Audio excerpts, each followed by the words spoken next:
Liftoff will start in T-minus 10 seconds. 10, 9, 8, 7, 6, 5, 4, 3, 2, 1. We have ignition. It's time! 17 seconds from Game 7 or from championship number 6. Open. Chicago with the lead. Harper got a piece of it. It comes off. The Chicago Bulls have won their 6th NBA championship. Tying run at second, 2 out. Palmero over the head of Jenks. Uribe charges, throws, out! And the White Sox have won the World Series. To the far side around the 8-yard line to Hester. Under it and to the middle with the 15 to the 20. Breaks free of the 25 to the 30 to the outside. 40 midfield. 40 30 to the coast. 20 15. Hester 5. Oh! Touchdown!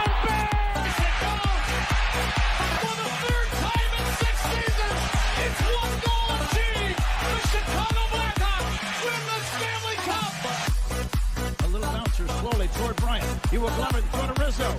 It's in time. And the Chicago Cubs win the World Series.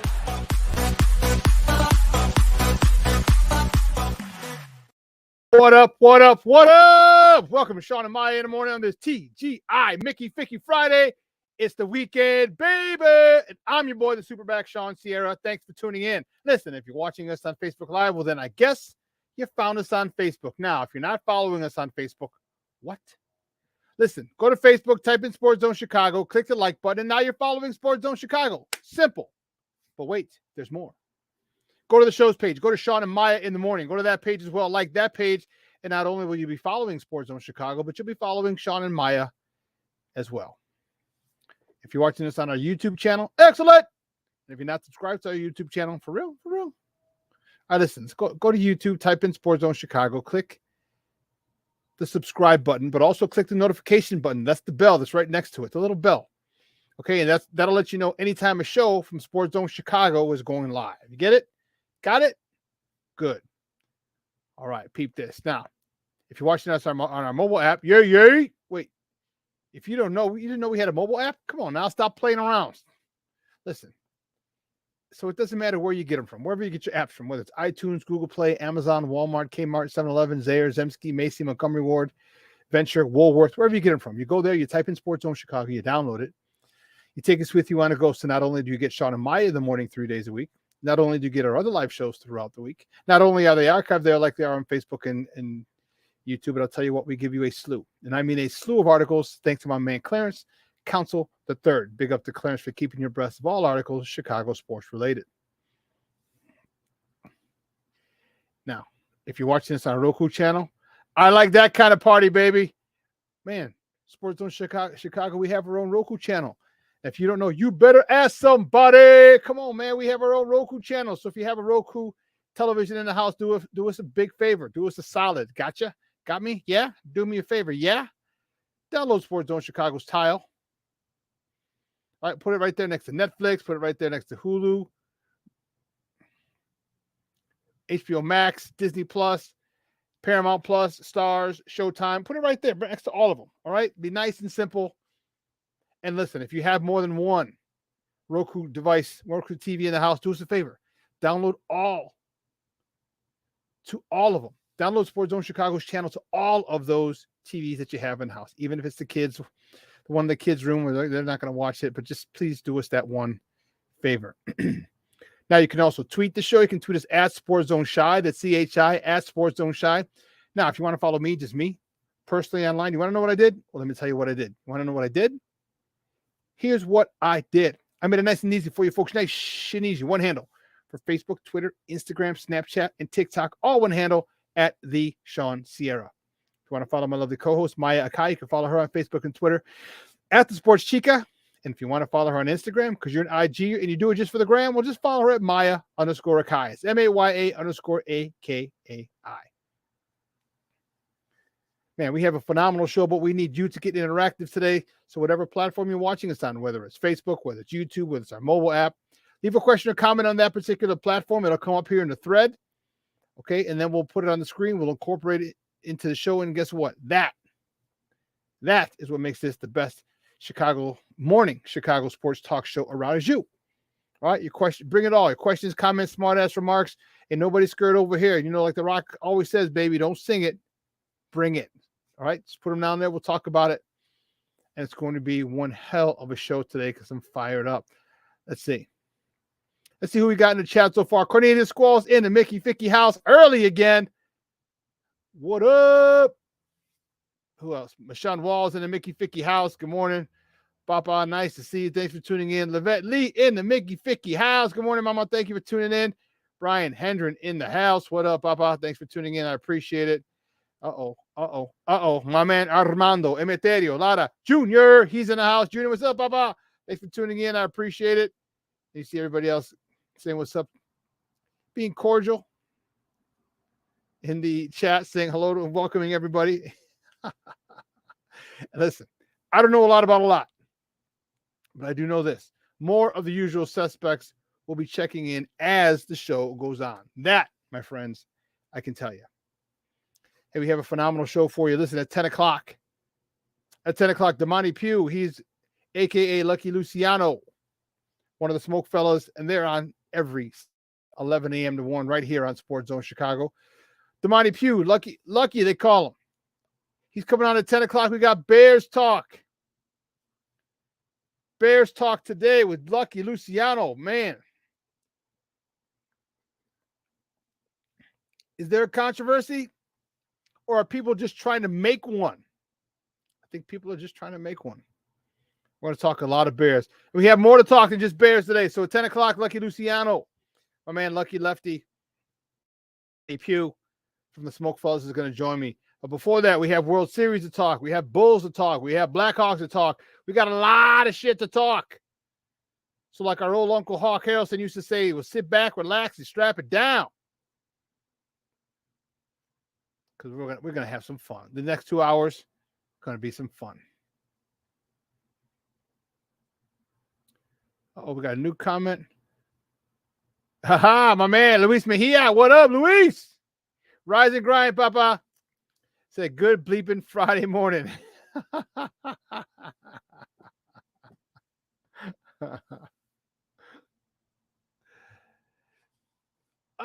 Junior. Mondo is on his way to New York. Whoa, what's he doing? What's he doing in New York? Or why is he going to New York? Interesting. Okay. Mondo's on his way. Yeah, let me know what he's going to New York for. That'd be dope. That's dope that he's heading out that way. Well, he ain't my uncle. I don't know what that means. Anyway, and I got some great news for you. Guys, peep this. Phenomenal news. Should I tell it to you now or should I hold it?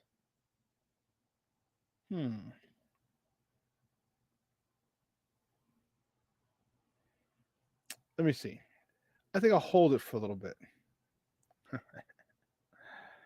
Yeah, I think I'm going to hold it a little bit.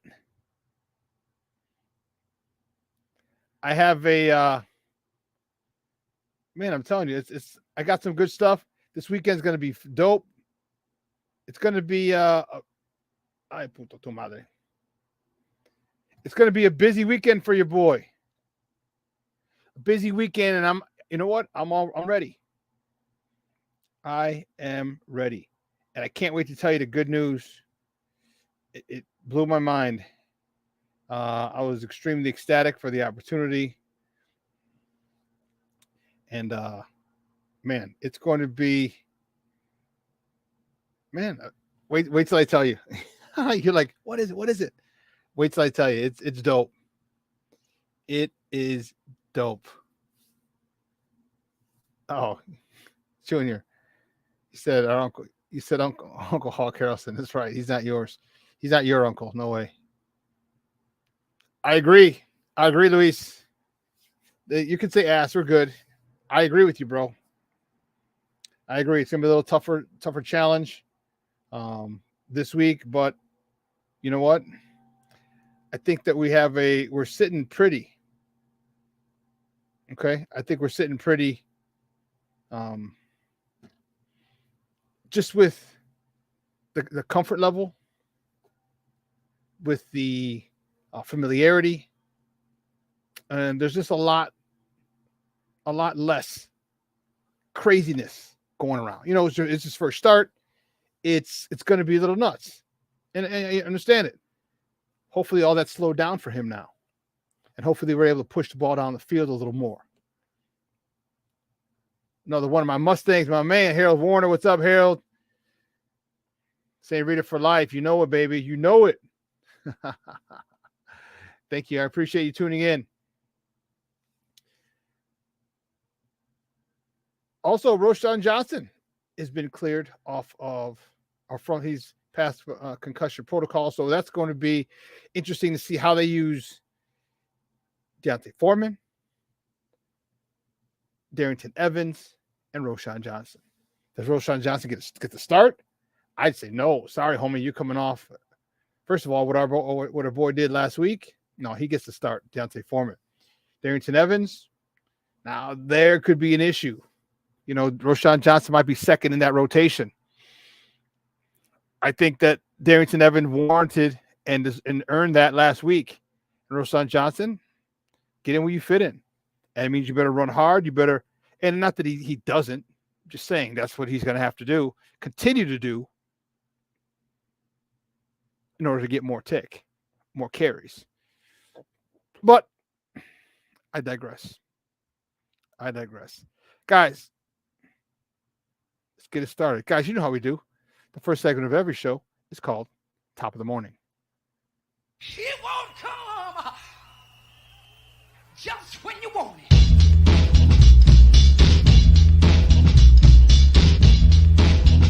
Top of the morning to you.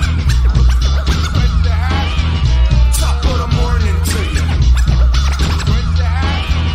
Top of the morning to you.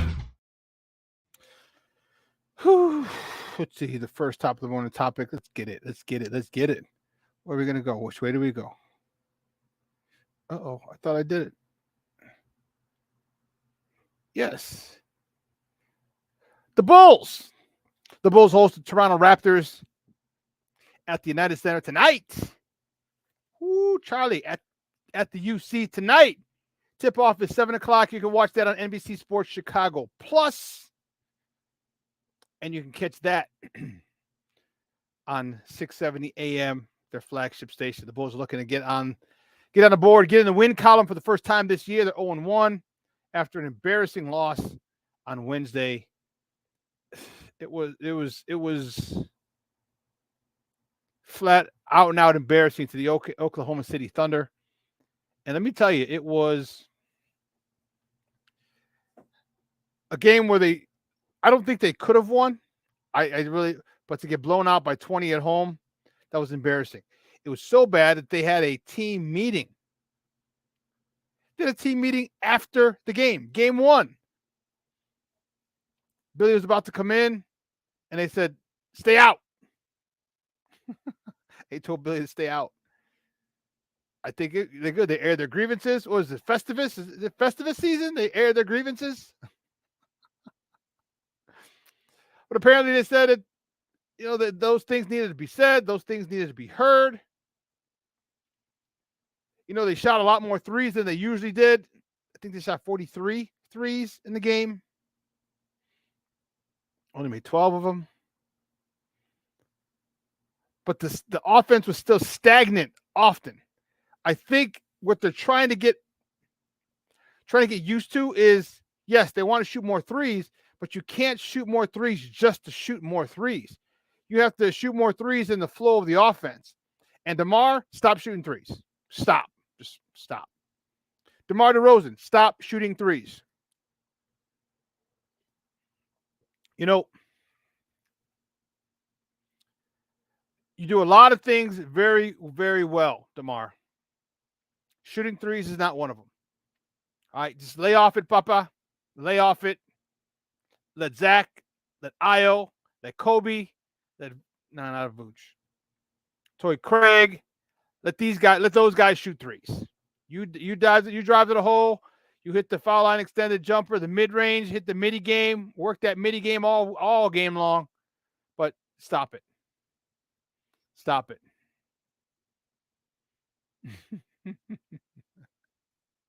Brandon Shuts in the Mickey Ficky house. Good morning, Papa. Thanks for tuning in. I appreciate it. Cornelius, it's no shame losing to the Thunder because they're going to be a problem. SGA was the best player. No, I didn't. Like I said, I didn't think they were going to win, but to get embarrassed, there's a difference between losing and getting embarrassed.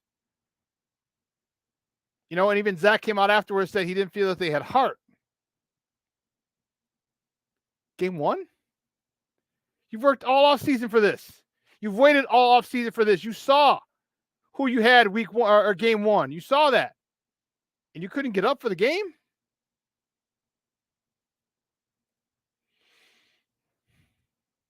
Yeah, SGA was no joke, man. He is a problem. He is a big problem for people. So the Bulls try to right the ship, get in the win column against the Toronto Raptors tonight at the UC. Let me tell you something. I'm going to be a busy boy this week. We'll talk about that in a morning second. Next top, the morning topic. The Blackhawks, they travel to Sin City to play the Vegas Golden Knights tonight. Puck drop is 5 p.m. That game is on NBC Sports Chicago. All right. Or you can listen to it on the radio side on their flagship at 7:20 a.m. Connor Bedard and the Blackhawks Connor needs to take more shots. You know, there was a goal allowed that was disallowed the other day, which really pissed me off. You know, and if it's offsides, I get it, but then don't let the play carry into the zone and let the puck be passed 3 or 4 times. Have a shot attempt, a goal scored, and then you're like, oh, let me look at it again. No, stop it, blow the whistle immediately, and review it, because that could have changed the game. I'm not saying it would have. It could have. That momentum that they had could have been stunted by that horrible call. And the call itself wasn't horrible. I mean, we're talking inches. You know, people say it's a game of inches. Football's a game of inches. Baseball's a game of inches. Hockey was a game of inches. Literally. His skate just crossed over. I forgot who it was. Athanasiou, maybe. Just crossed over the blue line, and the puck was crossing the blue line. It had like this much to go. He was in the zone, and the puck hadn't completely gotten in the zone yet. So it was technically an offside. It's a good call, but don't wait 15, 20 seconds to make that call. Don't do that. That's bothersome.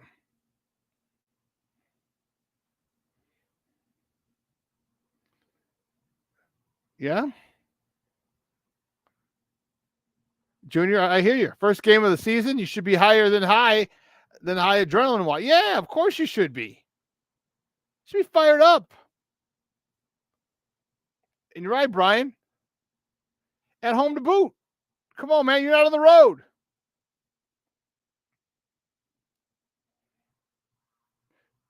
And Cornelius, yes, when you get teams that are tall and long, they're going to give you problems.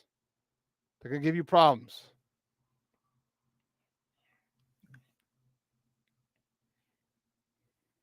Give you problems. Well, so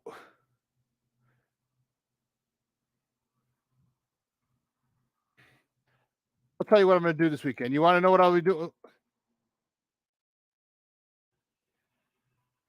I'll tell you.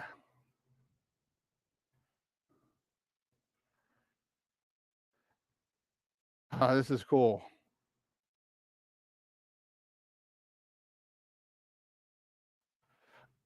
I'll be doing something tomorrow. Actually, tomorrow's a busy day for your boy.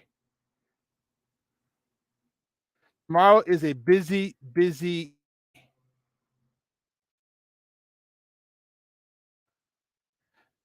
see. Here we go. Are you ready? Drum roll, please. Tomorrow, your boy, the SuperBack. I'll be doing color commentary for the Carthage and Carroll football game up in Kenosha, Wisconsin.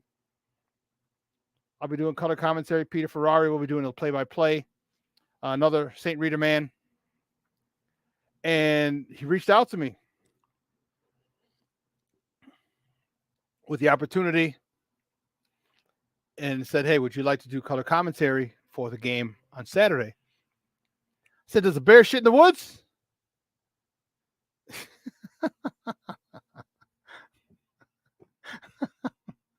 Some bear shit in the woods? Of course. And needless to say, I'm fired up. I haven't done a football game back since I was in broadcast school back in 2014. I did an indoor game. But he said, hey, he goes, you're one of the, he goes, I know you know a lot about football and you can talk it. So cool. So they sent me, it was cool. They sent me the two deeps. By two deeps, I mean the roster, and each position is two deep. So the starter and backup for the quarterback, running back, offensive line, D lines, DBs, linebackers. So I got to get to know the names of the players. I'm going to do some research, do some homework on them today. So who was like all conference, who was first team, maybe any All-Americans, just D3. So if you want to check it out, it's going to be on their YouTube channel. It's going to be on their YouTube channel tomorrow. So needless to say, yes, I am fired up about it. It's a great opportunity. It's a great opportunity to talk football live on the air. Okay. I love it. I'm excited about it. I can't even tell you how excited I am about this opportunity. Again, big shout out and a big thank you to Peter Ferrari, from St. Rita man, but also from Illinois Center of Broadcasting when we went. It's Illinois Media School now, for thinking of me. And I told him, I said, man, I really appreciate it. Just big thank you for that, for the opportunity. And I'm looking forward to it tomorrow, talking football, analyzing football live. So if you get a chance, check out the game, Carthage versus Carroll, tomorrow on YouTube, on Carthage Football's YouTube channel. All right. It's 1:00. I'll probably need to figure that out. That would be a good thing to know. What time the game is. It's probably a good thing to know. But yeah, I'm excited, man. It is.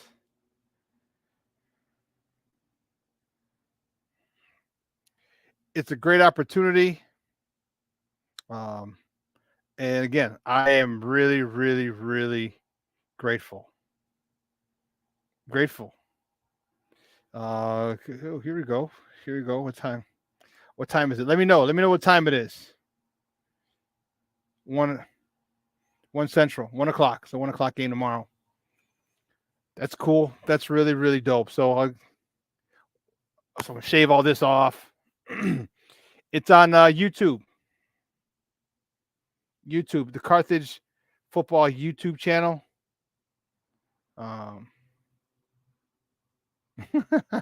Junior, don't call me the day before the game. I remember.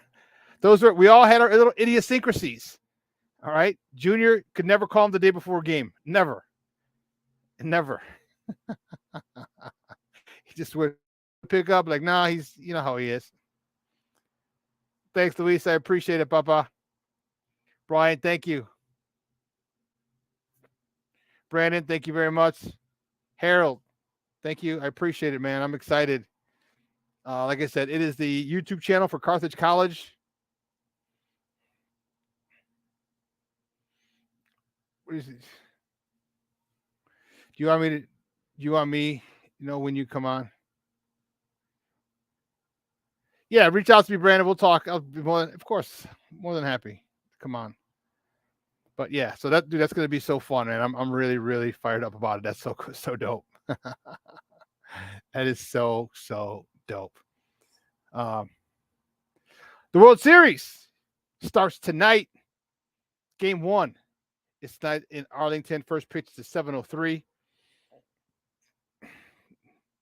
That game is on Fox. I didn't put. Oh, come on, silly. That game is on Fox, or you can listen to it on AM 1000. All right. For the Diamondbacks, they have Gallen going up against Eovaldi for the Rangers. And I don't really like this format. I know they did it with basketball, the NBA Finals for a long time. The 2-3-2 format, I hate it. And I get it. I understand it. It's the flying back and forth for 5, 6, and 7 if necessary. But you know what? Bump that.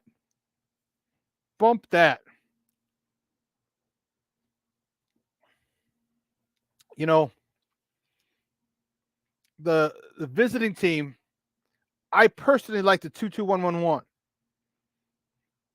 And it's Arizona, and I know you don't know who's playing in the World Series, but Arizona and Texas, the travel's not that crazy. But the format has been made prior to the teams getting to the World Series, so you never really, really know. But still, man, I just...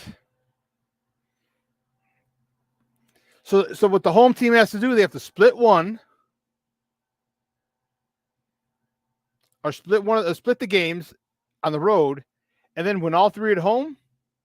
That's tough. That's really tough. I'm not saying it can't be done. I'm not saying you can't go on the road and win 2 games. Hell, the Cubs did it in 16. They won their last game at home, game 5 and game 6, 7 in Cleveland. They got it for the title, ending their 108-year drought. Which reminds me.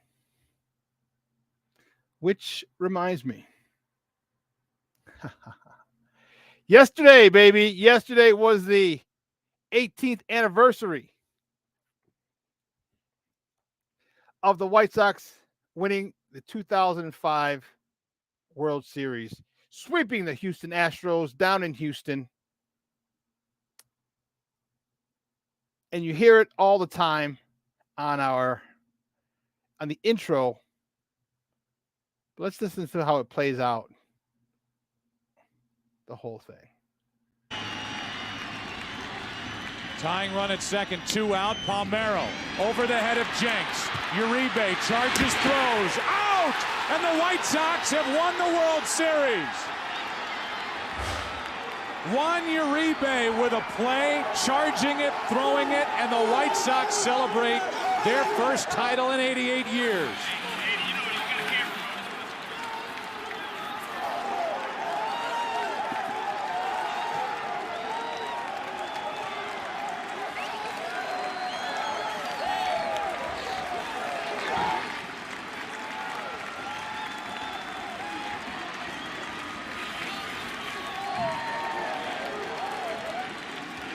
And for this team that for so long has been considered the second team in the second city, no more.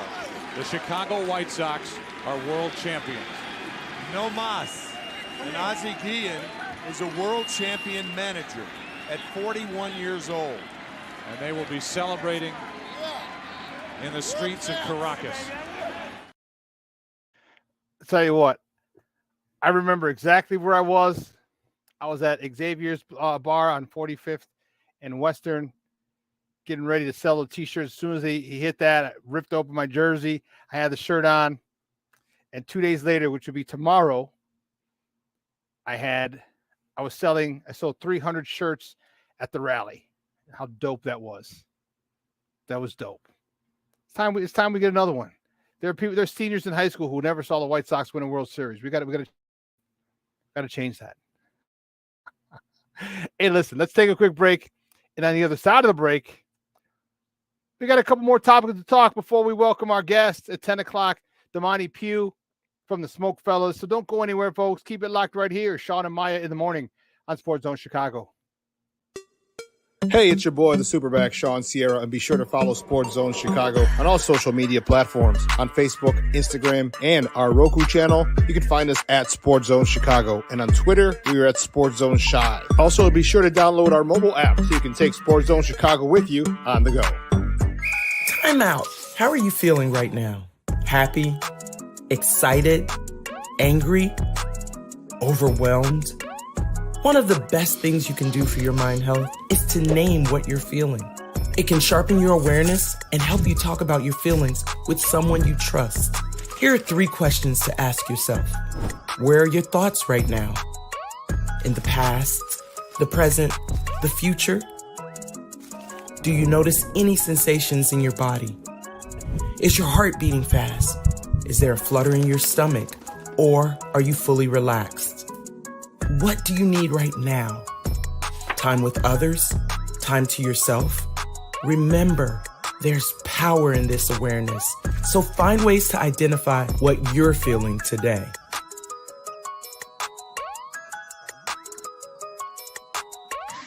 Hi, guys. Hey. Hi, Megan. Hey, Jessica. Megan, you're a tramp. Brian Fitch told me you guys made out. Everybody knows. He said your breath smells like garbage. And he almost puked. He says you're the most desperate girl he knows, besides your mom. How many boyfriends does she have anyway? Lots? Your makeup makes you look like a clown.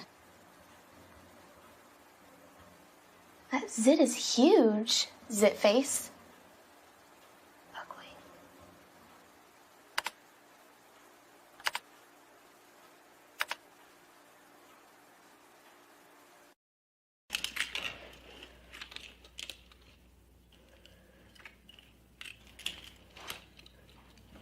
Hey, bud, what you doing? I'm playing with cars.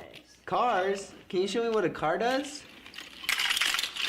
Whoa, whoa, whoa, whoa, whoa. Hold on a second. First of all, this is a school zone. So you need to put down your cell phone, stop texting, and let's get to driving. Now you're coming up to a stop sign, right? You need to slow down and stop before you hit that Y line. I want you to look left, right, left. You don't want to get hit by a car going on your left, and to your right to make sure you don't get sideswiped by a guy coming from your right. You're coming, and you see a crosswalk. You better slow your horses down, because the #1 rule of driving is always yield to pedestrians. Now stop, pull over, and you are done driving. Gosh, what do they teach you kids in school nowadays?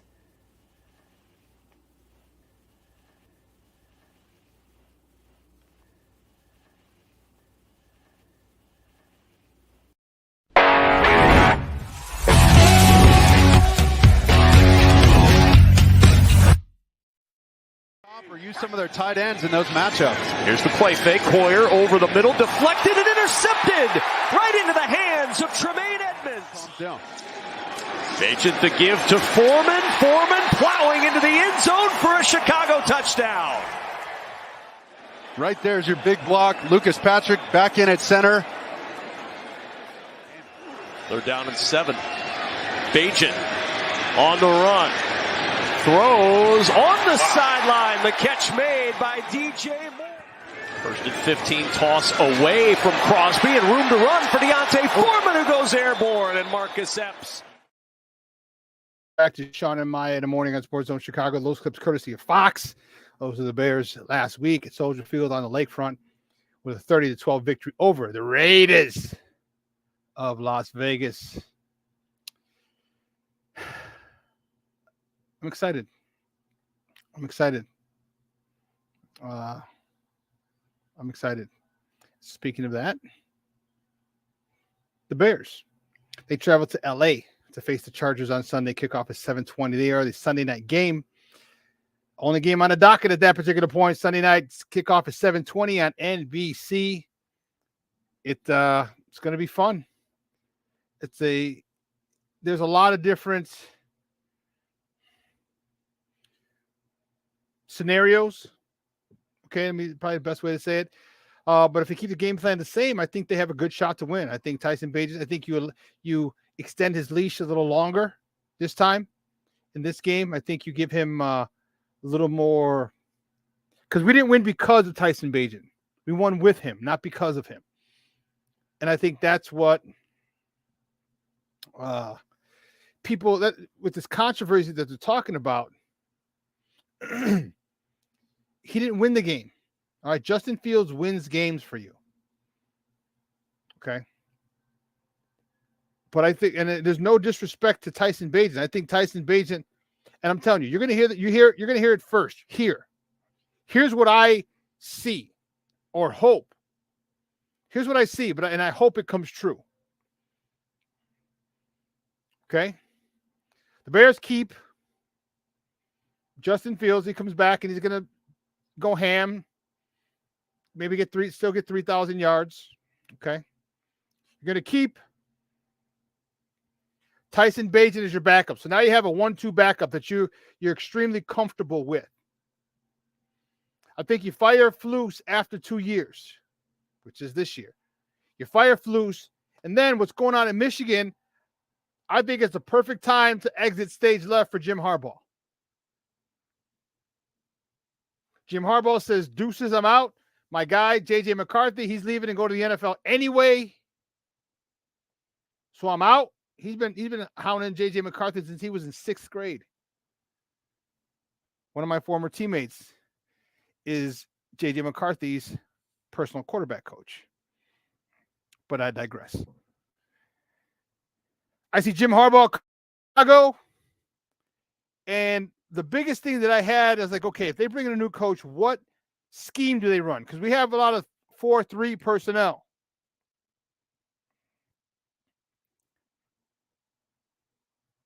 I think in Washington, they let go of Ron Rivera. And Chico comes home as a D coordinator. Harbaugh and Rivera, two former Bears come to restore the Bears back to prominence. Not relevance, prominence. Jim Harbaugh's already coached a quarterback like Justin Fields, and that was Colin Kaepernick. And Justin Fields is a much better passer. And Colin Kaepernick was a good passer. Not great, good.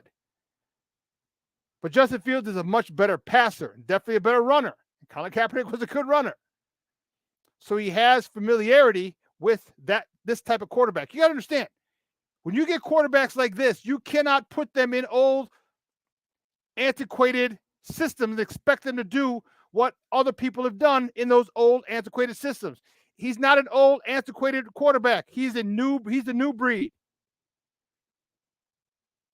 He's part of the new breed. And you have to coach him as such. Look what they did in Baltimore. They went and took his playbook from Louisville to make him more comfortable. You have to coach these guys different. That means you, as an offensive coordinator, has to change. But if it's Jim Harbaugh, he doesn't have to change. This is what Jim Harbaugh does. And I'll tell you what, if Jim Harbaugh comes here the first time he has an offensive lineman reported in as eligible and have him in motion and wham block, I am going to jump and act like a giddy little girl. Because he does that. He had Trent. That wasn't Trent. It was him there. But he would have offensive linemen in for lead blocks, reporting as tight ends. You heard it here first. Oh, and then what they're going to do, as I said, they're keeping Justin Fields, and they're going to get a haul for that number 1 overall pick, the Carolina Panthers pick that we have. Going to get a haul.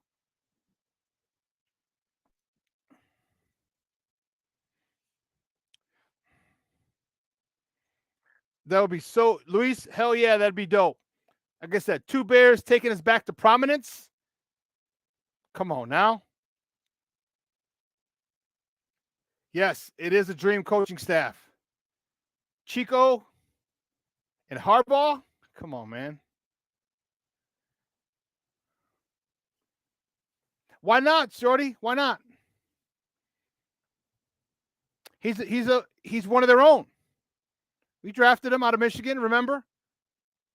So I don't think there'd be it. And let's not forget, he's got a relationship with Kevin Warren, the Big Ten commissioner. Obviously, he's dealt with him a lot.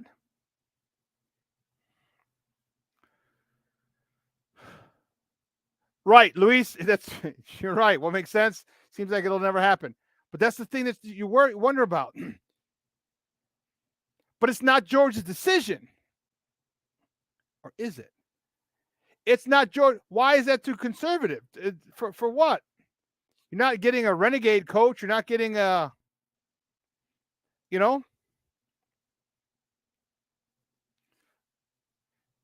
No, I don't want Fangio. Fangio runs a 4-3. Now we got to change the defensive personnel, and Fangio's down in Miami. He's not going anywhere.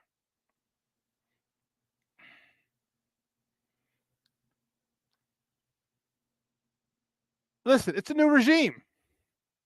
Kevin Warren might make that call. Kevin Warren might say, listen, this is who we're bringing in. Now, we'll do our interviews and shit, but yeah. Because you got the Rooney Rule, you're going to have to interview an African-American coach, so you're going to probably interview Eric Bieniemy and things like that, and his 77th interview without getting a head coaching gig. But that would be the perfect scenario, and that's the way I see it going.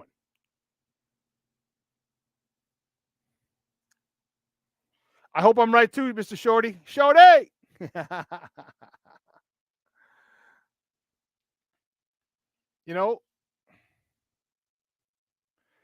Yes, that's when Warren comes in. Hey, this is what we need. Harbaugh and Chico and the man. To all of us who remember that, Chico and the man. I have a lot of respect for him too, and you don't need to tell me he wouldn't love to come back and coach the Chicago Bears again. This time under different circumstances. Remember, him and Lovey kind of butted heads a little bit. So I think it'd be a great situation. So great time for the Bears.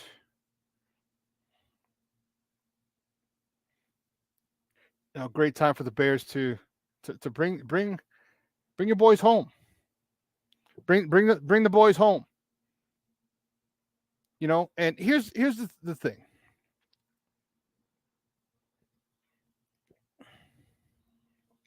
This controversy that people are trying to make up. There is no controversy.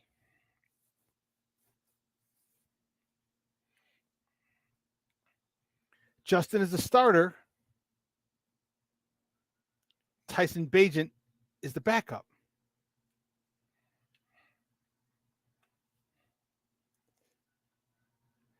Brian, yes, he'd be another good choice at DC. I agree. Either one.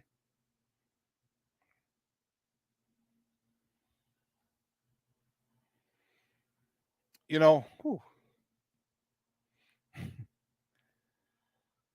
one would be a great choice. But this has to stop. It really does. And Coach Wanstead was on the other day talking about it, and he said he would keep if Bagent won the next game, he'd keep him as a starter. I get it if Justin isn't ready. See, the thing that they're asking, here's the problem.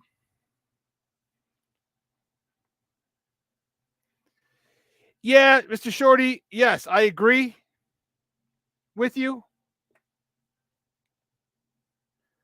But here's the thing. If you call that same game plan, the same game plan for Justin that you did for Bagent, how much better would we be? If you called a run 38 times and we're gashing them, what are they going to do? You're going to have to bring somebody in the box. And you don't think Justin Fields is going to push it downfield at that particular point? You don't think that? If you run the ball 35 times a game, like I'm telling you, how long did I say this? I said it last year. I said it this year. Run the God-blessed ball. Run the ball 30 times a game.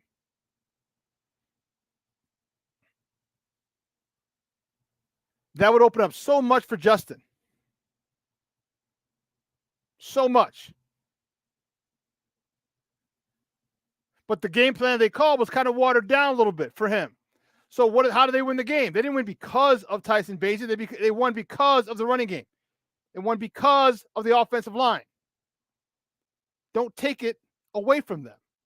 Give it to the offensive line. Give it to the, and then you listen. Look, and you're getting another stud running back. Roschon Johnson's been cleared from concussion protocol. He practiced yesterday. He's going to be in the mix. So now you have two guys. See, Khalil Herbert isn't an angry runner. Not like Deontay Foreman or Roschon Johnson. He's a very effective runner, don't get me wrong. But he's just not an angry runner. So now you got three backs that you can just rotate. And listen, the Chargers are 31st in pass defense. Imagine you run the ball and they can't stop it. What are they going to do? They have to stop the run. That's when you attack them with the pass. That's when you hit them for digs, 15-yard digs. That's when you hit them with posts. That's when you hit them with post corners. That's when you hit them with route combos that get chunks and chunks of yards.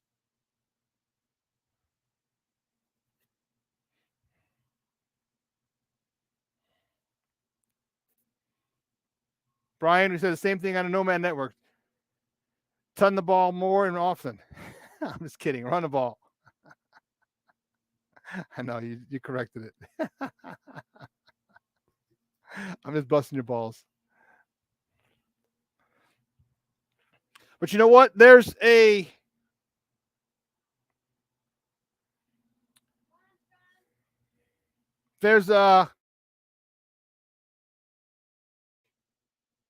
change in philosophy when Justin has the ball. And there shouldn't be. Run, run, run, run. The only change in the philosophy is we'll push the ball down deep, as opposed with Tyson, we're going to keep it short to medium.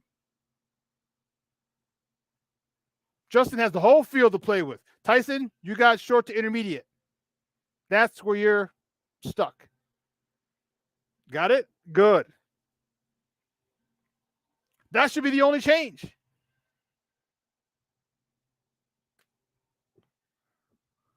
But if they change this game plan, Ryan, I screwed up, got excited.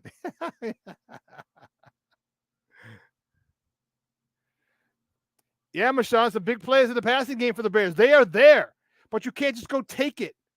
You have to set them up. You have to set them up, make them screw themselves. Make the Chargers hurt themselves. How? They already have a bad pass defense. So what are you going to do? You're going to run the ball. Run the ball. And they can't until they can't stop it. And they're going to devote all the resources that they can to stopping the run. Then what do? Now you hit them with the pass. Imagine if you bring a 7th or 8th guy in the box. I mean, if you're 3 wides, if you're 4 wides, you can't bring 8 because then there's only 3 people out there. But you'll bring 7.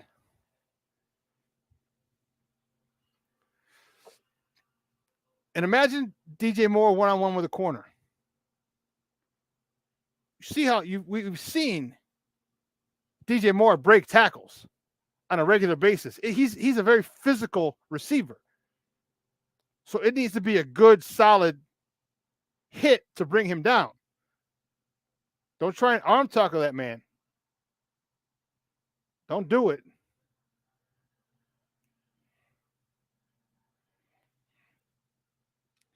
Even when people lay some good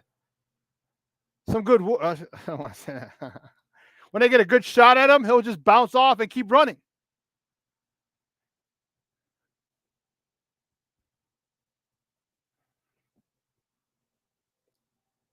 Darnell Mooney, here's your chance. Tyler Scott, here's your chance, your breakout game. Cole Kmet, here we go. Tunyon, we haven't gotten anything out of you yet. Come on now. But this is all after you establish the run to where they can't stop it. Where, listen, if any of you have ever played football, the best way to help a quarterback out, a young quarterback, is defense and run game, right? Right. I've said it here before, and I'll say it here again. The takeoff for a defensive lineman or an edge rusher is completely different when you have to stop the run. I could have, Brian, but I would have had to say pause.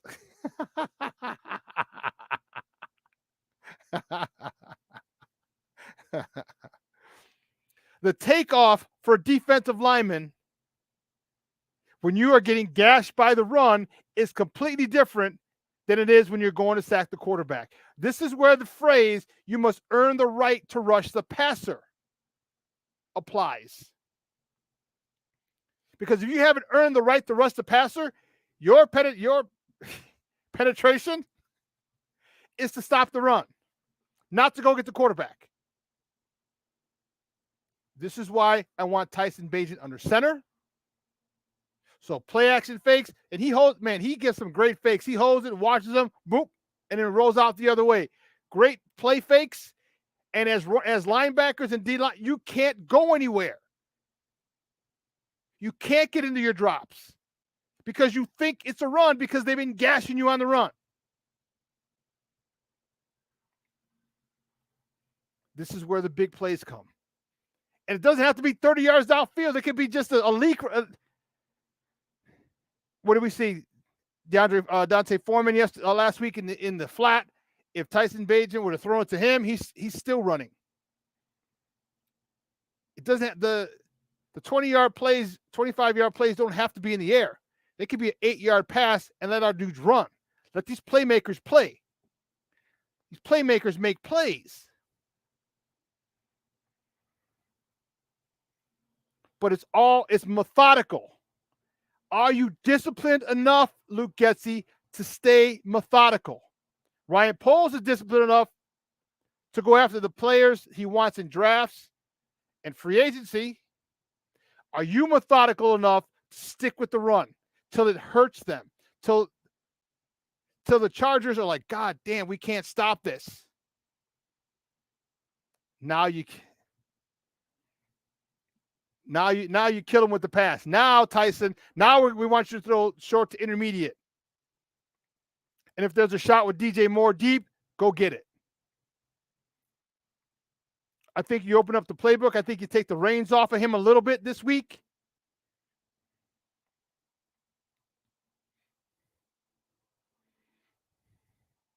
I don't know. We'll talk a little more Bears at the top of the hour, about another 7 minutes or 6+ minutes with our guy Damani Pugh from the SmokeFellas. You can watch them tomorrow live, 11 a.m. to 1, right here on Sports Zone Chicago. And I'm telling you, if you ever went to a barbershop, if you ever went to a cigar lounge, whether you ever went to a bar and talk shit with your boys, your peoples, then this is the show for you. This is the show for you, the SmokeFellas.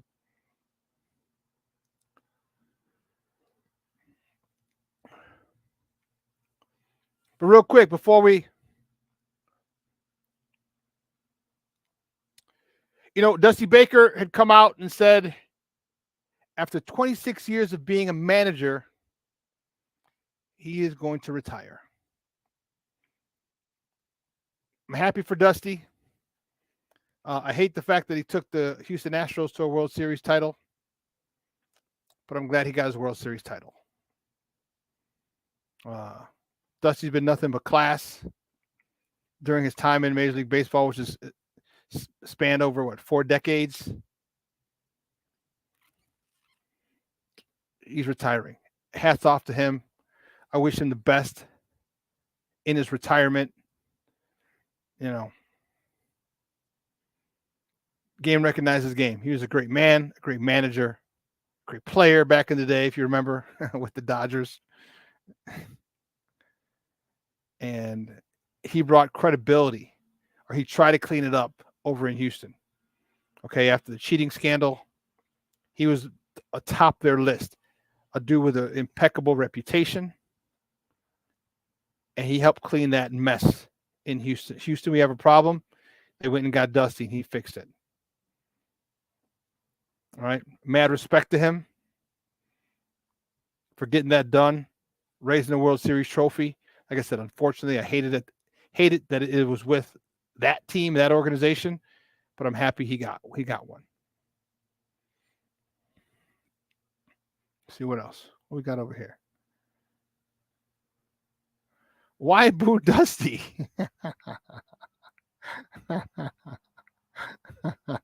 Why? You had it. It wasn't Dusty's fault. It wasn't Bartman's fault. It was Alex Gonzalez's fault. Oh, boo for the trash throws. I get it. I thought you were still talking about 03. I get it, bro. I ain't mad at you. I understand. I don't like the trash throws either. Altuve, I can't stand that son of a bitch. I'll never forgive him. No, it wasn't Shorty. It wasn't Bartman's fault. Alex Gonzalez with one out had a routine ground ball. He backhanded it and dropped it. If he turns that double play, you're out of the inning. You're out of the inning. So everyone wants to blame Bartman. They don't want to blame Alex Gonzalez. Out of the inning. We're out. Boop. We're going. The rest of that inning doesn't happen. Cubs maybe win the World Series in 03.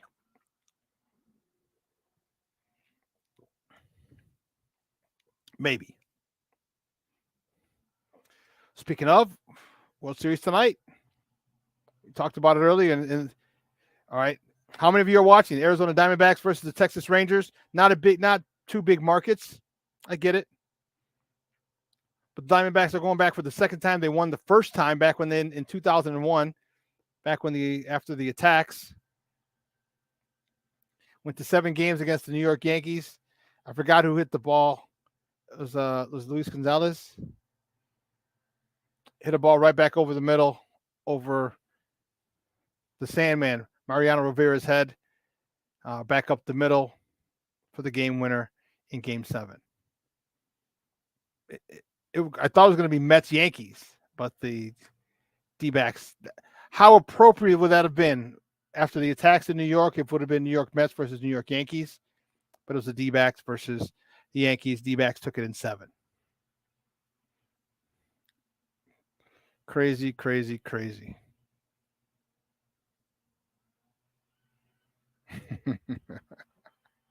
Well, listen, let's take a quick break, and on the other side of the break, we're gonna welcome our guy Damani Pugh, one of the SmokeFellas. Like I said, he's on every Saturday, 11 a.m. to 1 p.m. here on Sports Zone Chicago. We're gonna get into some Bears talk. All right, and you know what? Probably some Bulls talk as well. You know what? And here's the great part about Damani and Ben and Kevin is they talk it all. They're not pigeonholed in I only talk football, I only talk baseball, I only talk basketball, I only talk hockey. They talk it all. So you know what? We're going to be on with Damani. We'll talk some Bulls as well. So we got a lot of Bears talk coming up. What a little Bulls talk with our guy Damani Pugh up next from the SmokeFellas. So don't go anywhere, folks. Keep it locked right here. Shawn and Maya in the morning on Sports Zone Chicago.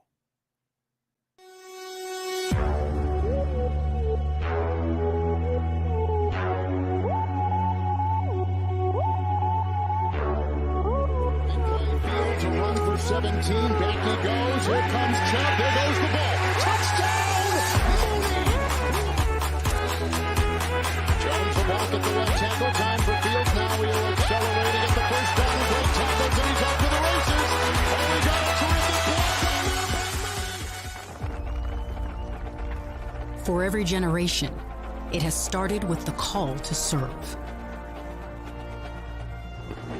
Discovering the purpose and the belonging earned with the title. Learning to dig deep and push through adversity together.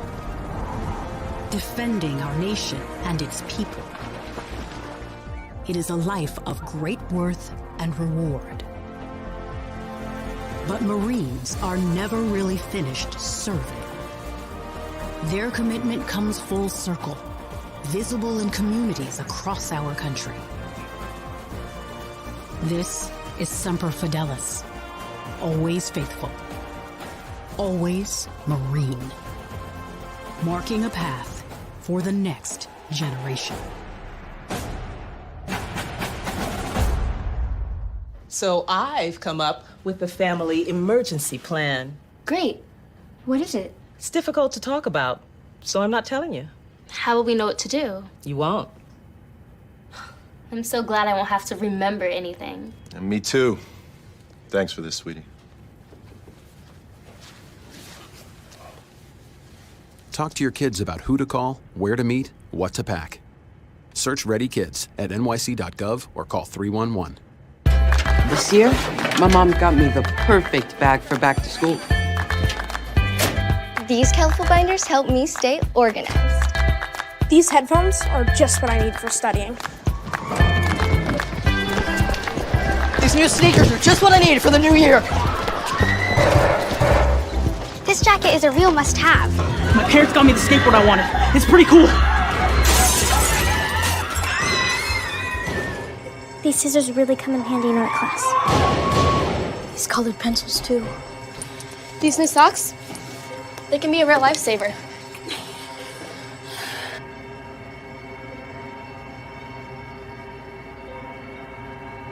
I finally got my own phone to stay in touch with my mom.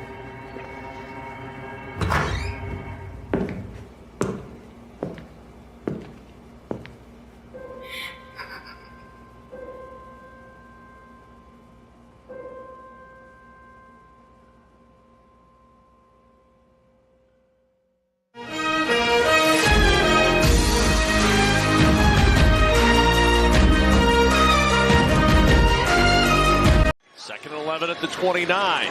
Bajan steps up, gonna run. Bajan all the way out across the 40. That's a Bears first. Off the play fake, sets up the screen. Foreman with blockers in front. He's got a convoy of Bears, and Foreman upended as he gets into Raider territory. 2nd and 6 at the 15. Bajan, another check down. He's got Foreman with blockers. Deontay Foreman pushed for goal. Bajan with time, throws it short. Foreman with the catch. Foreman to the end zone for the touchdown. And the first career touchdown pass for Tyson Bajan. Welcome back to Shawn and Maya in the morning on Sports Zone Chicago. Those clips courtesy of Fox. Our Bears. Tyson Bajan with his first touchdown pass as a Bear. Well, first NFL touchdown pass. It was exciting. It was good. But let's get one thing straight. Let's remember what we just saw. Everything was short. Everything was checkdowns. Everything was not him winning the game. It was him not losing the game. Okay? It was him not losing the game. And I think there's a big difference in winning a game and not losing it. I think that's what he did very well. Very, very well. Listen, my next guest is not as the only a friend of the program. He's part of the network here. Sports Zone Chicago. I told you can see him every Saturday morning, 11 a.m. to 1 p.m. Central Time with his boys, the SmokeFellas, Mr. SmokeFella himself, Bernard Mull, his boy KDL, D-Boy Nemesis, the Angry Man. Man, they got his crew over there. Damn, they're as deep as fucking Wu-Tang. Jesus Christ. So you can find him on Twitter at Damani Pugh 96335. Guys, just welcome back. Shawn and Maya, Lucky Lefty, Damani. Lucky, what's up, Papa? How are you this morning? What's going on, Shawn? How you doing this morning? Man, I am great. Great workout. The workout sucked this morning. I had 90 burpees, but yeah, that shit sucked. But other than that, I feel good, man. I feel good. Except for the 90 burpees, I'm good. Hey, happy Friday, brother. Happy Friday. TGI Mickey Ficky Friday, baby. That's what it is. It's usually 5 o'clock somewhere, but not today. You can see my coffee mug.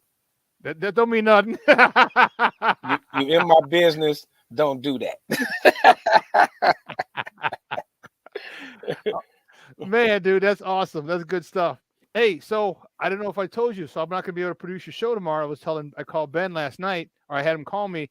So I'll be doing color commentary for the Carthage college football game tomorrow in Kenosha. So I'll be doing I'll be on their YouTube. It's not on TV or ESPN's gonna be on their YouTube channel. So I'll be with a buddy of mine who went to St. Rita, and we also went to the same broadcast school together. So he called me and asked me, he's like, "You want to do color commentary?" I was like, "There's a bear shit in the woods? Hell yeah!" Right, exactly. So yeah, so I'll be doing that tomorrow. I got to head the games at 1. I got to be there at 12. So I'll probably get there around 11:15, 11:30, just to get the lay of the land and stuff like that. So I'm excited to be my first college football game that I'm doing color commentary with. So I'm needless to say, I'm fired to freak up. So Oh man, that's what's up. We'll hold it down, though, Sean. You know I know you do. I know you we guys. gonna act the fool for you, man. You know how we get out. I wouldn't expect anything less. As a matter of fact, I'd be disappointed if you guys didn't act the fool. Exactly. I was telling people, like, if you ever talk shit or talk sports at a barbershop, at a cigar lounge, at a bar, I'm like, this is the show for you, the SmokeFellas, the Humidor podcast, Sports and Cigars podcast. It is literally just that. Guys having fun, drinking a little something early in the morning, smoking on a a Cohiba, or whatever you like to smoke on. Hey, So we get started early. You know, the day is young and we not, but we figure it out. We always figure it out, Sean. So look, let's get into this, because I'm gonna talk a little bulls with you too, at the end of this. Yeah. Tyson Bagent, all right. Give me your thoughts. Are you happy with his performance? Did you like the game plan? Did you like it and what he did? And then what would you like to see from him this week? I did. I think he did a great job of managing the game. Not necessarily call him a game manager, but 21 completions, 152 yards. 21 to 29, yeah. Yeah, something like that. So he did exactly as you said. He didn't lose the game. And sometimes when you have a backup, especially one with no experience, undrafted rookie, his best friend is a great run game and solid defense, and that's what he got last Sunday against the Raiders. It was like I said, and execution. Some of the screens, the one that you just showed the clip of when he rolled to the right and threw the screen back to the left. When he did it, I was like, oh no, here we go with the idiotic, but it executed. You know what I mean? So it's especially when you look at the injuries the Bears are dealing with on the offensive side of the ball. It was one of those, iffy games you wasn't too sure about. You didn't know what you were going to see. But I think Bagent did a good job of not losing the game, managing the game. And the kid just has some moxie to him, man, like something I've never seen from an undrafted guy. He doesn't look shook. You even saw him on a one-run play when he waving to the crowd. Bring it, baby, bring it. Yeah. He definitely like he has it. So I'm not going to label him a game manager yet. But I think for that first game, he did a great job managing the game. I like to see him take a couple of deep shots Sunday night. I like to see him. He said he got a cannon. He told us in a press conference after, goes, I got a cannon. Exactly. So, and I do expect the Chargers to kind of stack the box and try to make this young man beat him. So the shots are going to be there. Hopefully, you get DJ more on some one-on-ones. If they putting 8-9 in that box, you're gonna get DJ on some one-on-ones, and let's see if he really, if he can really pull it. Like I said, I just want to like gradual steps. I'm not expecting to see Patrick Mahomes this week. But as he continues to play, put a little more on his plate, take what the defense gives you, and I think there's gonna be some shots there in that game. It's gonna definitely be some shots. Basically, give him a little longer leash this week, is what you're saying. Mm-hmm. Yeah. Yeah, definitely. I can agree with you. And I asked him. So this is the moxie he has. So I asked him in the press conference after the game. I said, dude, I asked you last week before we knew about Justin. I was like, how would you feel? Are you confident? How confident are you to deliver this team a victory against the Raiders? And check this out. Listen to what he had to say. And it was dope. It was dope. Tyson, I asked you last week, I said, if you're moving forward, if you're a QB1, how confident were you leading this team to victory? You looked me dead in the face and said, I'm very confident. Where did that come from, and what did you do today to build up to do that? I feel like I've played like a million games at quarterback. I feel like I was able to win the job in high school my sophomore year. And then, I started every game through my senior year of college. So that's 7 years of starting, understanding what the week of preparation looks like, and going through pretty much every concept and run concept that there is. So repetition, mother of all learners, and I've been blessed to have a lot of repetitions in my life. So, How much did And that's exactly what I had said going into the game. Like, he had 579 passes his junior year. He had 572 passes his senior year. His 579 passes were more pass attempts than Justin had in both years at Ohio State. So, you know what? The mother, he said repetition is the mother of all learners, I guess. And I agree with you. There's nothing that he's not ready for. There's nothing that he hasn't seen. Now, the talent disparity is different. But, you put him in a 3rd and 6, 3rd and 8, 3rd and 12, 2nd and 4, 2nd and 2, you know what I mean? He's seen it all. I mean, dude, he's thrown 2,000 passes in college. That's Dude, crazy. that's insane. Crazy. Insane. That is crazy. Look, this young man, depends on how it turns out. Let's see what happens. This could be some on the level of that Kurt Warner type story. I mean, he seemed to overcome, so many different things. Coming from a D2 school, coming in undrafted free agent, beating out PJ Walker and Peterman for the number 2 spot. So he's kind of like, it doesn't just looks, he looks the part. You love the confidence.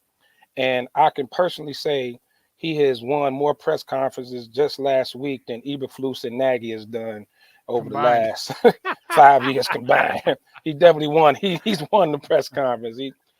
I mean, what's not to like about him? I don't. What's not to like? Swag. Dude, there's a swag about him, man. To him, man. Oh my good, he came off the field with the little hat turn. I said, check him out. I love it. I love it. Yeah, and you know what? For me, I'm excited for him. I really am. I'm excited for him. His dad's a character. I don't know if you've seen his dad. His dad is. So I was sitting outside after the press conference. I had to come out, and we're right next to the family room. All right, underneath, the family, not locker room, but the family room where they go and sit and chill after the game. And his dad comes out, and he's like, "Yeah!" His dad's a monster, as a character. His dad's the one that owns the CrossFit gym.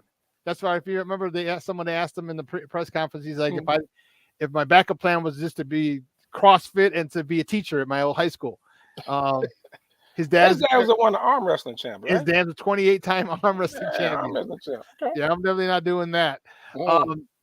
Staying on the offense before we go to the defense, Rashawn Johnson has been cleared from concussion protocol. What do you want to see? Do you want to see another healthy dose of the run game? They ran the ball 38 times last week, him in there included, but the two top running backs, Deontay Foreman had 16 carries, which I thought was too little, and Darrington Evans had 14. So the two top running backs had 30 carries between them. You want to see them run the ball like that or more? I want to see them run it like that, but depending on what the defense gives you. Like, don't be stubborn with it. If they stacking the box, like I said, take some shots. I wouldn't honestly. But those numbers, about 30 times, I would love to see it. I think Rashawn Johnson want to get those carries over Evans. So it's to me, just establishing that identity, and they did that last week. They established their power running team. They get upfield, they maul you. You guys downhill runners and Foreman, and now bringing Rashawn Johnson back. So yeah, let him step in. I mean, you don't have to. I don't think he should step in and just be the number one back. Let Foreman continue to do what he's doing, even though I think Rashawn Johnson's a better all-around back as far as catching out the backfield, blocking, on passing downs and things like that. So I would like to see a heavy dose of Rashawn Johnson, but don't get too far off. If it's not broke, don't fix it. Right. And I think we saw what we saw last week, even compared to the Commanders game and the Vikings game, is the identity was set. Like, we're going to run it down your throat. And if that's the formula that's going to get it done, stick with it. And the Chargers aren't a great defense at all. No, so they're 31st in pass defense, and which is second to last. But I still don't want them personally just to come out and start flinging the ball around.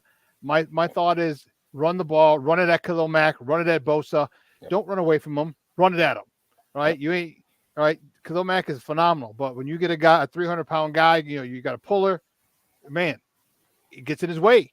Get these guys tired. Get these guys having to fight off blocks as opposed to chasing, because you can't run away. Bosa's on one side, Max on the other, so you can't run away from either of them. All right, so I say run right at them and run right at them until they're forced. All right, so you're forced to bring an extra guy in the box, and when you are, you're 31st in the NFL in pass defense already, and you're going to bring another guy in the box. That's when they should go for their shots. That's when they should, because I don't care if he throws for 150 yards or 300 yards. I want him to run that ball and then hit them once they have to commit to that run. Yep. There's the worst thing in the world is to let a team just run the ball down your throat. That is the worst thing in the world. It is disrespectful. It's demeaning. It's everything. And what's the best way to counter, great pass rush is a good run game. You have to you don't want Bosa and Mac just teeing off on you. So it's definitely the Bears have a formula that can work against it. I'm so shocked and as a Bear fan, I feel disrespected by this Vegas line. I mean, it's kind of ridiculous. I mean, the Chargers are 2-4. 2-4. The Bears are 2-5, and yep. I know I get it. The Bears on the road, but an 8.5-point underdog against one of the worst defenses. I get it's a backup quarterback and things like that, but the Chargers have not looked great at all. So I was a little shocked at the line. Yeah, I was too. Speaking of the line, offensive line. So Donald Wright played a great game last week, and he literally, dude, this is a steal. This is a one hell of a pick from Ryan Poles because he stopped that stud Crosby with one arm. His left arm was, you saw if you watched the all 22, you're like, oh shit, he's not using his left arm. And remember, he was on the he actually went on the he was on the injury report also. Injury report, yeah, with the shoulder. Mm-hmm. So he stopped him, dude, with one freaking arm. Yeah, impressive, and every week, it's hard to catch it during the game, but every week, when you watch a lot of the post game shows and when they break down film, what they show on this young man is so impressive. He doesn't look like a rookie at all. He's gone up against some big dogs too, and he's contained them. But last week was probably the most impressive, going up against one of the top sack guys in the league. Like you said, with one arm, they were showing he couldn't even lift it really up, really past his chest. So he was, to do a job like that, it's definitely showing you something. But they've been saying he was the best lineman in the draft. He was the best O lineman in the draft, and he's proven it. He really, really is. So if they can continue that that dominance on the line, once you dominate the offensive line, the game over. If you establish. And that's the whole thing. You need defensive line. You need to reestablish the line of scrimmage 1 yard in the backfield.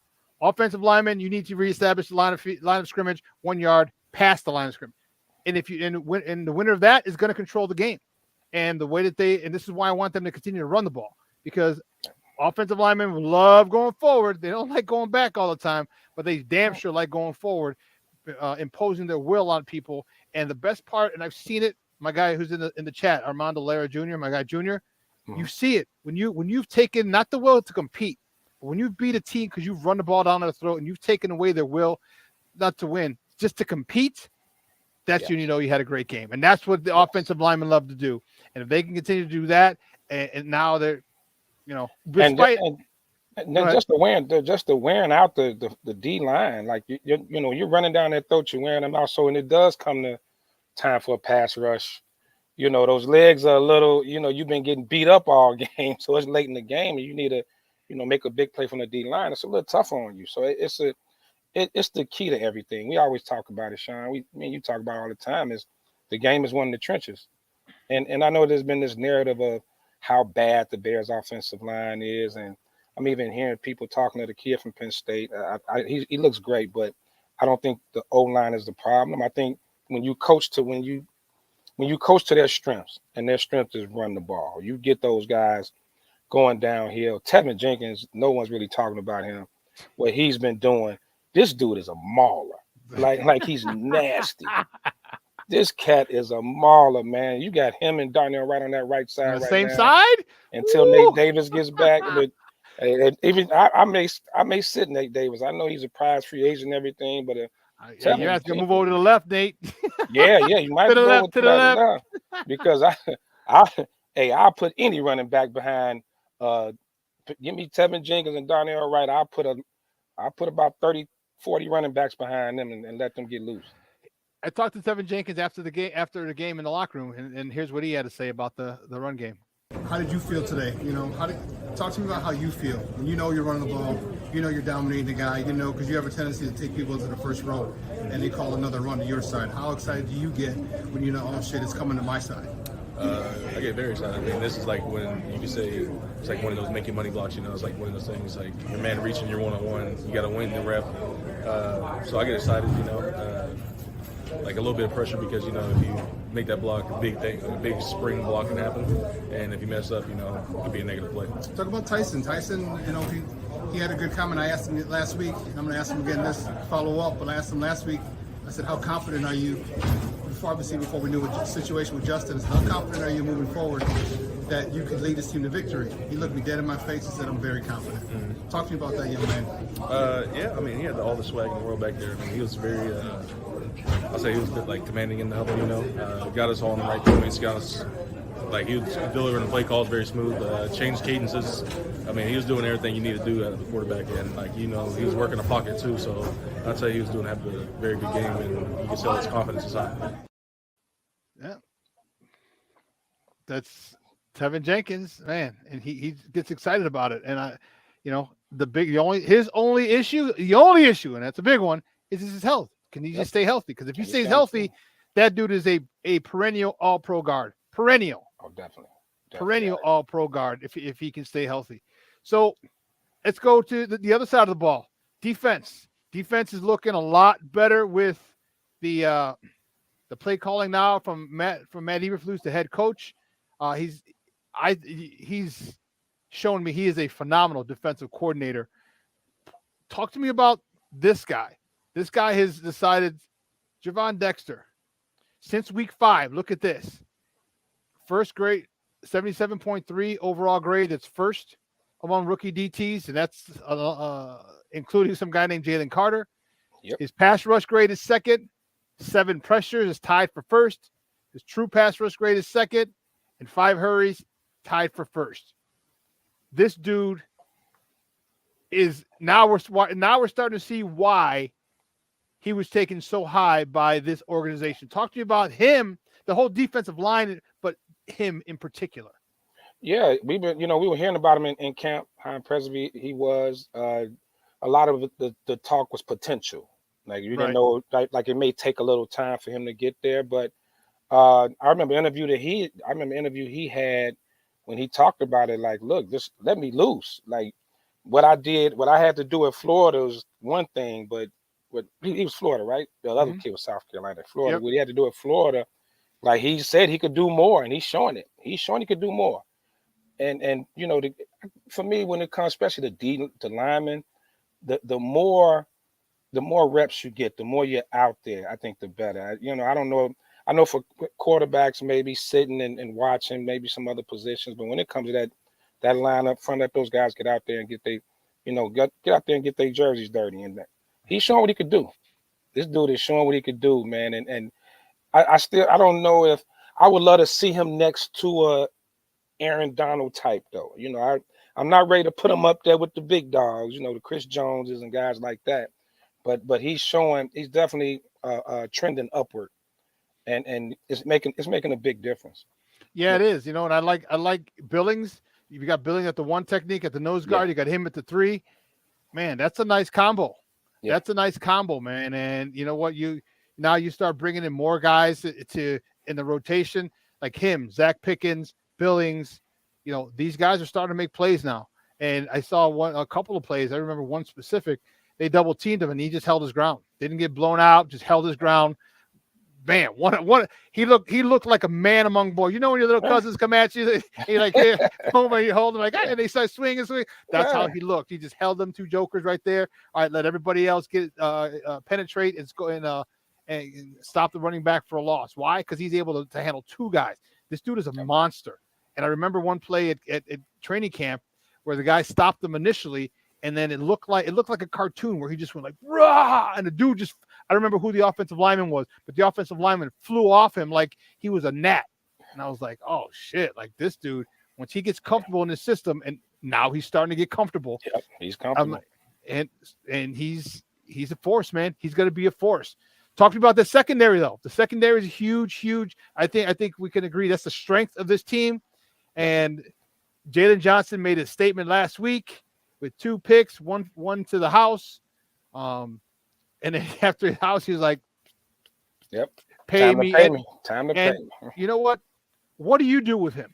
Do you sign him, or do you say, hey, you know what, Terrell Smith is ready? You know, the cornerback out of Minnesota, or do you sign this kid? Sign this young man. He's not a kid. Sign this young man to a deal. I wouldn't do it. I would wait till then, close into the season, because one of my issues with Jalen is health. He hasn't finished the season yet, and that was one of his problems coming out of college, which is why he failed. It's why he failed to the second round. The Bears got him in second, right? So they said it was a shoulder injury, so he has an injury history. Yeah, he had the harness too when he started playing. Right. So you do have to be careful with just opening up the checkbook with guys like that. So, and he was hurt earlier this year. So I mean, when he's on the field, he's a top-notch corner, but we know the best ability is availability. And if he can't be there, I mean, I would love to see him stay, but I wouldn't break the bank. You know what I mean? I wouldn't break the bank. And he said he's not asking to break the bank, which is cool. Right. But for me, here's the thing. And I said it ad nauseum. I said it last night on the show. Stop letting good players get away. Yep. Good young players. Yep. Stop. Sometimes you got to pay what you owe. You know what I'm saying? You got to pay what you owe. And if this guy, people talk about his lack of interceptions and turnovers, if he's cutting off one half of the field, he's cutting out literally one half of the field. They don't throw to his side, and they did yet last week. And what did he do? He nabbed him not once, but twice. Once with a house call. Yeah. Like you can't let players like that go, because he's a great man-to-man corner that's adapted to the zone scheme that we have, the cover 2, and he plays that really well, as you saw last week. We just can't let him walk, because this is a guy, when you blitz, when you bring people, you're going to need those man-to-man coverage skills, and he's got them. I say you got to pay the dude. He's not asking to be the highest paid cornerback in the NFL. All right, give him $12, $13 million a year, somewhere in there. You got $100 million in cap space next year. Come on now. Definitely. You know, but pay the man. The dude has earned it. He's done. You know, he's done everything you asked for. He's giving you just half a field to worry about. Yeah. People really don't underestimate the value of that. Sometimes it's not, necessarily even, like I said, the interceptions, like cutting off half the field is big. We talked about the D line with those interior guys, Bill and Dexter, sometimes eating up blocks so those linebackers can get to them. People don't realize how valuable that is. Yep. Some of our greatest linebackers ever, of course, Singletary, Urlacher, Buckets, all these guys. Look at the guys they had in front of them. Bingo. Eating up blocks. Urlacher had one of his best years when he had Big Ted Washington and Traylor in front of him. Yeah. Like they ate up blocks and let these guys just run free and do their thing. And the same with the corner position. Jalen is, he's not a ball hawk like that, but you don't want to throw to his side. And that says a lot. And so, I'm just looking down the line. I would have loved to see him against Justin Jefferson. He hasn't got to play against him yet. I was listening to him on a radio station. One of them is always out. So he hasn't really got a chance to play against him yet. But I mean, this is a lockdown corner in a passing league. You need it. You definitely need it. And I like Tariq Stevenson. I like the young Terrell Smith from Minnesota. He's good, but there's nothing wrong with having a plethora of good corners. Nothing. You know what I mean? You can never have too many. There's nothing wrong with that. And you got the other 2 young guys on rookie deals, so it's not like you're overpaying the position, and you know what I mean? Like it's really good. And keep in mind, Jalen Johnson is doing this without a great pass rush. I mean, what he's doing without a great pass rush. Says a lot. Yeah. Says a lot. Well, a much improved pass rush this year, but last year he shut it down with no pass rush. So exactly. I'm a big fan of him. Talk about the future. Let's look forward after the season. Carolina has the #1 pick. Oh, sorry. No, they don't. We got it. what do you do with that number 1 pick? You know, are you trading Justin? You keeping him for a haul? Give me your thoughts. It's a hard call right now. So I'm looking down the line just even before you get to the off season. You got 10 games left. Trade deadline is next week. So trade deadline's next week. I would love to see the Bears stay put. You don't want to be buyers unless you can get Chase from over there in Washington. What about Chase? What about Sweat or either or? Yeah, either one. If you can get either one of them, I think we have enough draft picks where it's worth it. What about Brian Burns, the kid from the edge rusher from Carolina? Yeah, Carolina may be tired of giving us everything, but if you can get it, you know, they're gonna be calling the Carolina Bears in a minute because we just keep robbing them. You know, at some point we're gonna get locked up for it. Like Samuel L. Jackson from Coming to America. He's hit us the 3rd time in 6 months he's robbed us. Yeah, you know what I mean? You can't keep going back to the well too many times. At some point, Carolina's going to be like, okay, that's enough. We didn't gave y'all picks, DJ Moore. What else now? About to give you a number 1 overall pick again. Yeah, so I want to see what's going to happen. Look, I'm looking at these next 10 games. Outside of Detroit twice, it's a lot of 50-50 games. The schedule is not very tough. I don't see any reason why the Bears can't go 5-5 in these last 10. I don't. And if you at that point, Rachel, 7-10, I think you're trending upward.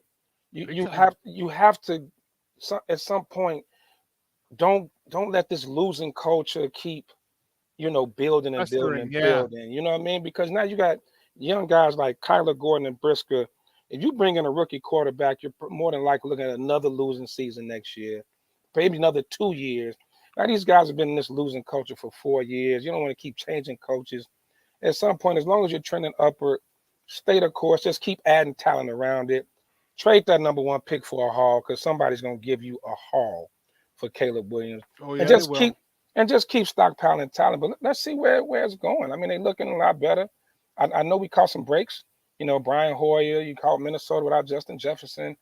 You're catching the Chargers without Mike Williams this week. So you're catching breaks. That's part of football, as we know. No one gives a shit when our guys are out. Exactly. and at the end of the day, the NFC is pretty mediocre, man. When you look at this, it's top heavy. San Fran, Philly, Detroit, and let's throw Dallas in there. But after that, everybody else is kind of You know what? The 7th seed right now only has 3 wins. Bears got 2. You know what I mean? So, I mean, not saying to make the playoffs, but me and the guys were talking to shop last week. It may be 2 teams that get in the wild card with losing records. Yeah, wouldn't surprise me. Yeah, it could be, and you know, if you got a shot at, like I say, trending for, if you had 3 last year, if you can get 7, I would love to see them get 7 or 8 if possible. Then, you know, next year, man, we add more talent. We got assets. You got money. You got draft picks. You're going to get, like I say, you're going to get a haul for that top pick. You know, don't go changing everything up, bringing in a new quarterback. And you know, you don't have to keep resetting. It's time to start turning it around, but turn it slowly. But, you know, just let it keep building and building and building. They were talking about Detroit. You know, they kind of, you know, Campbell, what he did, the Jets, same thing. Yeah, so let's keep building. Now, I would, if Justin is, as long as Justin is showing consistent improvement, well, and let's start with consistency. You know, let's be consistent because you can't give us 2 great games and then turn around and give us what you gave us in Minnesota. But I think even if Bajan continues to play well, Justin's due to come back next week. He's shooting to come back next week. I think that leash is going to be a little short on Justin, especially if Tyson goes out and do his thing this week. So that leash is going to be short. And let's hope that one of the guys that are already in the quarterback room is the guy over starting from scratch.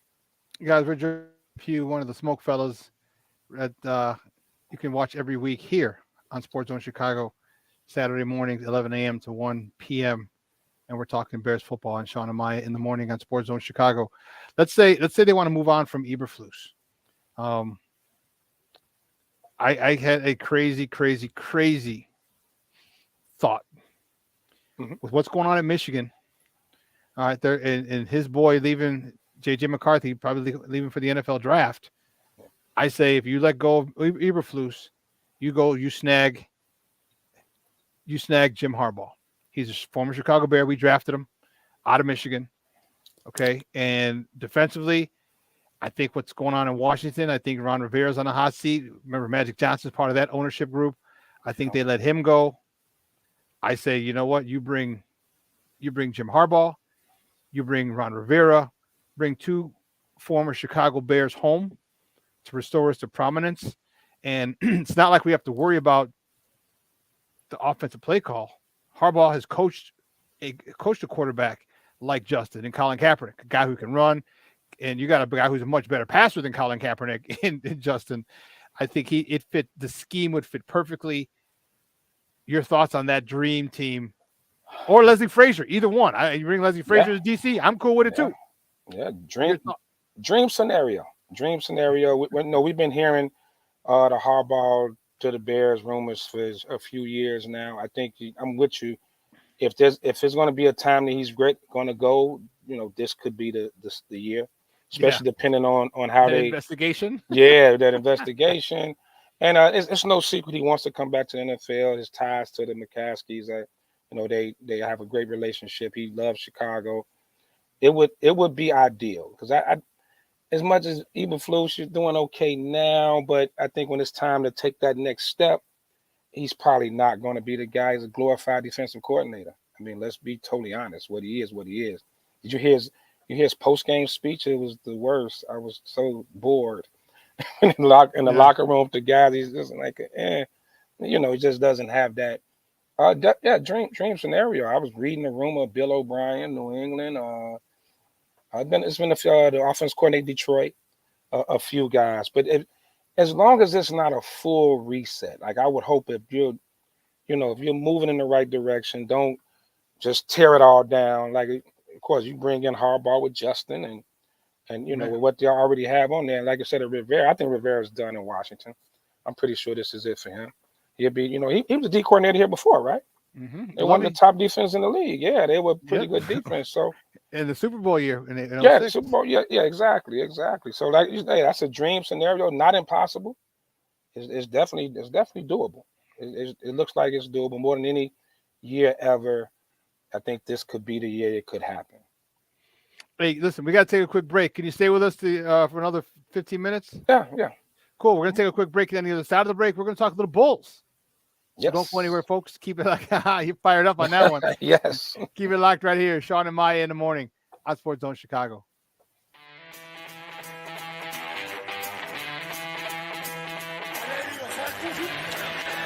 Off the fake. Fields against the grain. Finds Jesse James. Fields with time. Delivers down the field.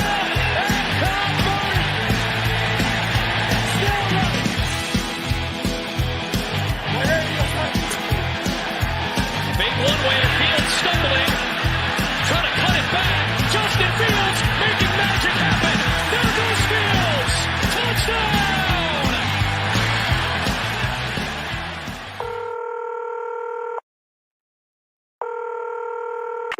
911, operator 901. Where's the emergency? 127 Brynmere. Okay, what's going on there? I'd like to order a pizza for delivery. Ma'am, you've reached 911. This is an emergency line. Large with half pepperoni, half mushroom. You've called 911. This is an emergency line. Do you know how long it'll be? Okay, ma'am, is everything okay over there? Do you have an emergency or not? Yes. And you're unable to talk because... Right. Is there someone in the room with you? Just say yes or no. Yes. Okay, it looks like I have an officer about a mile from your location. Are there any weapons in your house? No. Can you stay on the phone with me? No. See you soon. Thank you.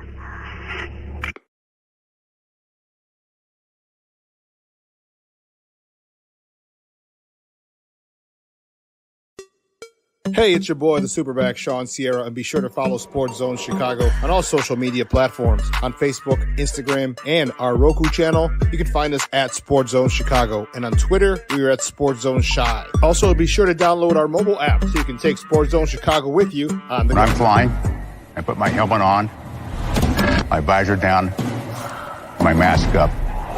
You don't know who I am. Whether I'm African American, Asian American, Hispanic, white, male or female. You just know I'm an American Airman kicking your butt.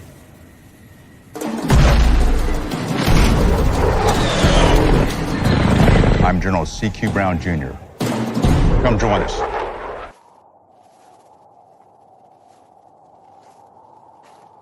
So would you say that the identity of this team is the run? Or have you yet to I don't define really that know. yet? Probably ask an older guy or something, maybe. I mean, I just be lining up, man. Just be lining up and knocking out whoever they tell you to knock out, huh?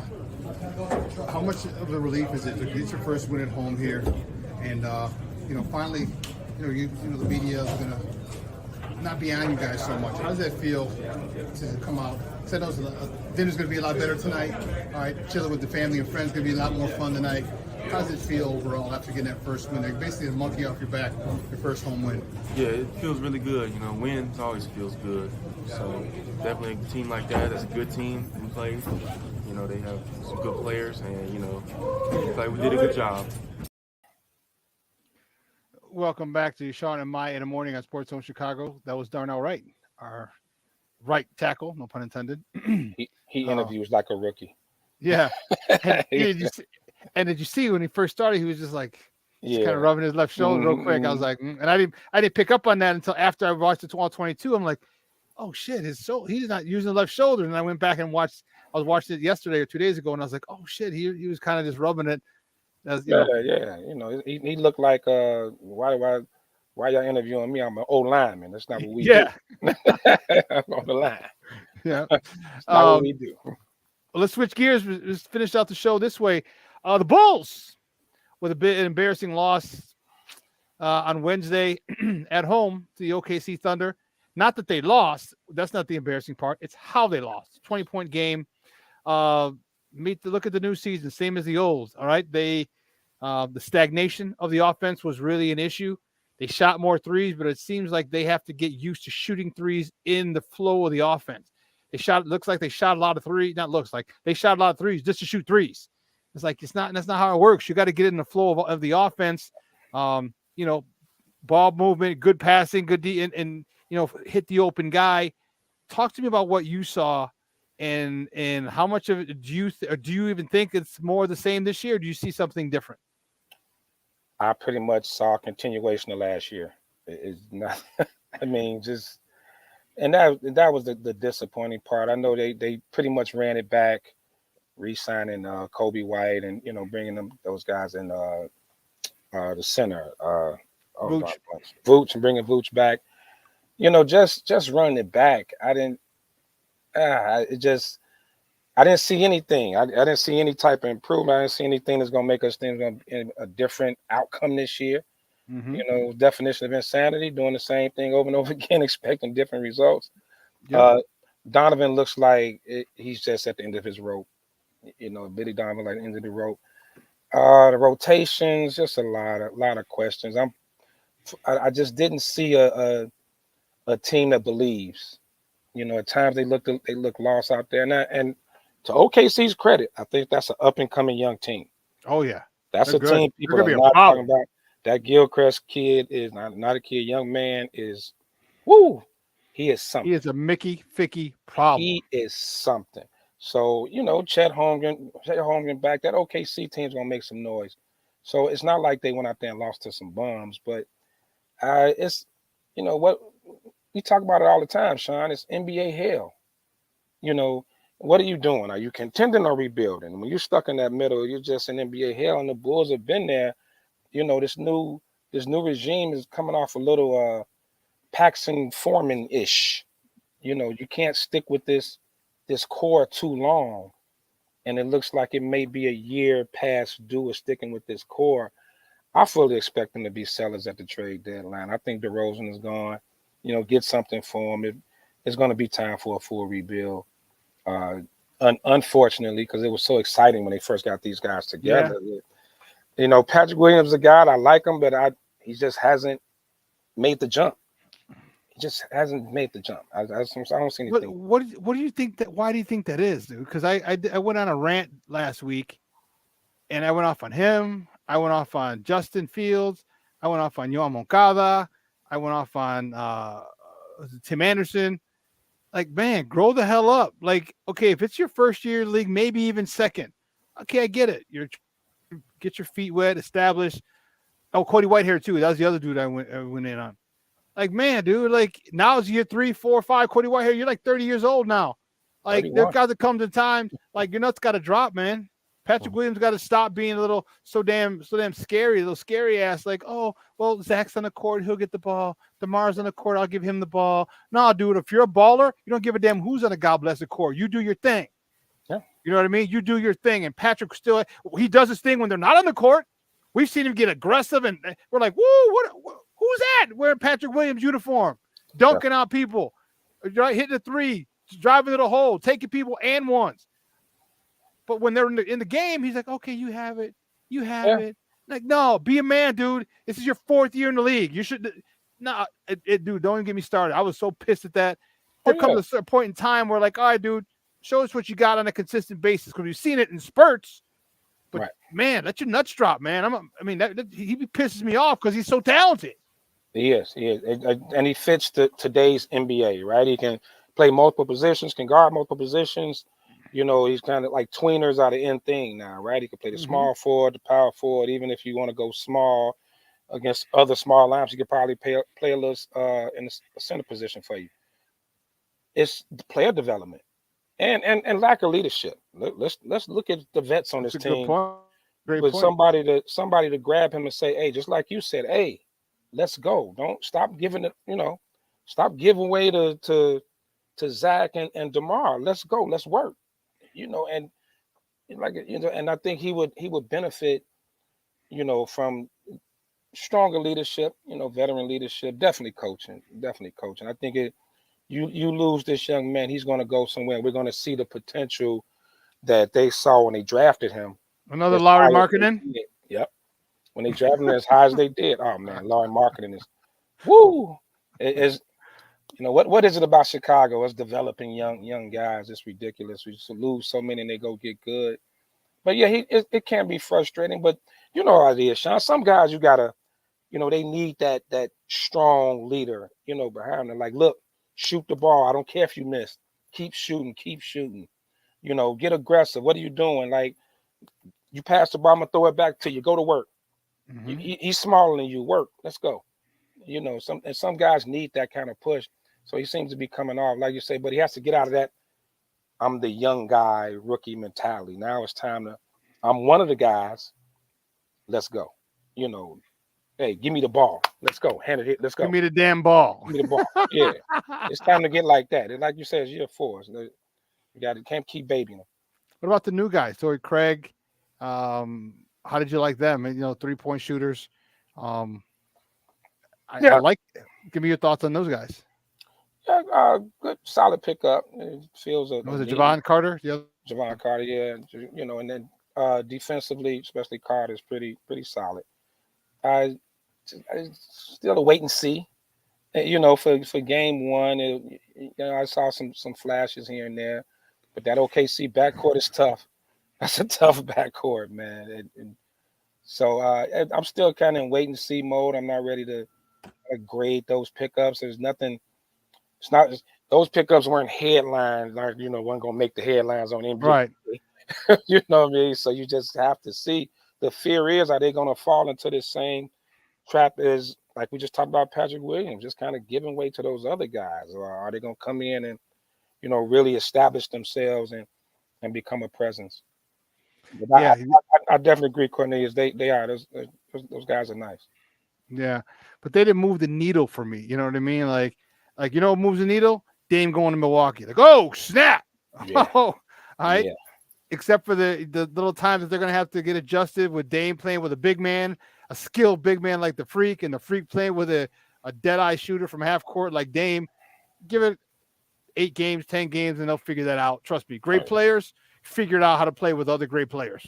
Has never, ever been. I shouldn't say no, because these guys don't have egos. All right? If you have egos, it could be a problem. But these guys don't have egos. Dame just wants to win. Giannis wants to win again. Man, I was watching the game I watched that whole game last night. Actually, at times it was a very quiet 38, but at times it looked like Dame was trying to just fit in. you know, instead of being Remember how Dame. DeMar looked? Remember how DeMar looked when he first got here? Like, you it's your come team, in, Zach. you just had to come in and let me just Get in where you fit in. Fit in a little bit. But then it looked like as the game went on, he started like, okay, it's Dame time. Let's get to it. And I think that's going to be the same thing with, you know, with the new guys with the Bulls.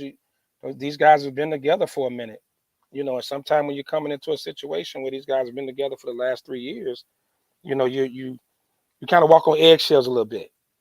But that's on the coaching staff too. That definitely falls on the coaching staff. How do you integrate these guys and make them comfortable enough to where they come in and be them, establish themselves, be them. Don't just, you know, Olay, here you go. Here, DeMar, here, you know, Vooch. Here you go. You take it. Right. I'll just play defense and run around, and if I get open shot, you know. And not everybody's Patrick Beverly. It did come in.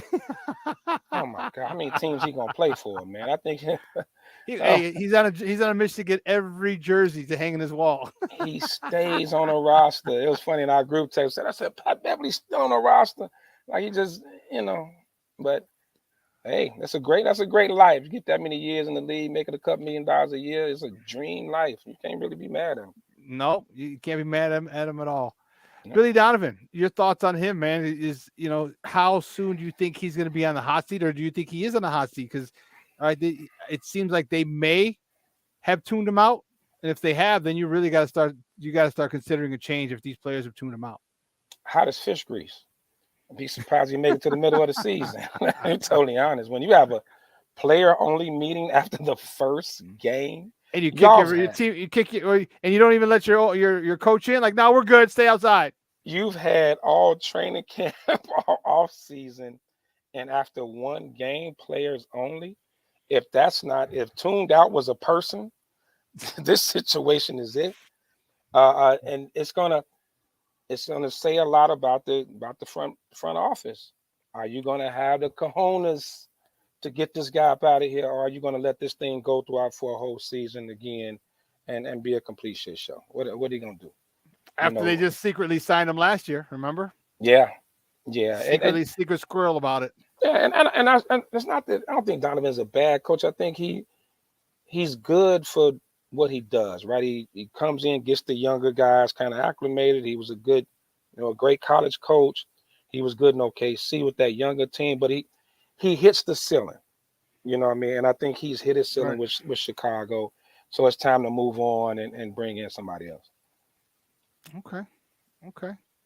Hey, Damani, great stuff, buddy. I appreciate you joining me today, man, for this whole hour. I appreciate it. Do me a favor. Let everyone know where they could catch you and your boys. Man, of course. Y'all know what it is. This Saturday, right here, Sports Zone Chicago, Humidor Sports and Cigars, 11 a.m. We got a lot to talk about. We're going to go over a little bit of everything. Oh, and to let you guys know, for the rest of the season, I'll be doing a short segment, Lefty's Logic, drop them every Tuesday. Just drop some gems, Bears talk, just talking about the previous game and then looking ahead to the next game. A little quick 15 minutes. You'll be able to catch it on my social media handles. So, just tune in, check them out. And like you say, every Saturday morning, man, we realize we've been going on about 8 years now, about 8 years strong. So still a lot of fun. We got a lot of big things coming up. So, definitely tune in. Check us out. Dude, man, great stuff. And listen, man, 2 hours is come and gone.